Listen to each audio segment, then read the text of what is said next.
A Copa do Mundo de 1938 na França. Depois da Itália, em 1934, a Copa do Mundo voltaria a ser disputada na Europa em 1938, na França. Isso causou revolta aos sul-americanos, que achavam que deveria haver rodízio entre a Europa e a América do Sul. Isso levou o Uruguai e a Argentina a não participarem da competição. Participação do Brasil na Copa do Mundo em 1938. Depois das participações ruins em 1930 e 1934, a seleção brasileira finalmente mostrou sua força na Copa do Mundo em 1938. O Brasil conquistou a terceira colocação, perdendo apenas para a campeã Itália, em jogo no qual Leônidas da Silva, o Diamante Negro, não participou por estar machucado.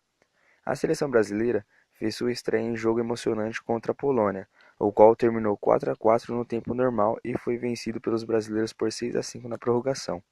Depois, contra a Tchecoslováquia, houve empate de 1-1 no tempo normal e prorrogação, o que levou a um jogo desempate vencido pelo Brasil por 2-1.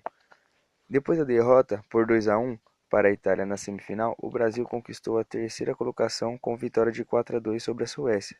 Leônidas da Silva foi o artilheiro da Copa do Mundo de 1938 com 7 gols e eleito o melhor jogador da competição. Curiosidades da Copa do Mundo de 1938. A Copa do Mundo de 1938 foi a primeira na qual o país anfitriã, França, e o defensor do título, Itália, se qualificaram automaticamente. Aos defensores do título foi dada a qualificação automática até a Copa do Mundo em 2006, quando isso foi abolido. A Copa do Mundo de 1998 na França. Pela segunda vez, a França realizaria uma Copa do Mundo, sendo que a primeira foi em 1938, quando a Itália sagrou-se bicampeã.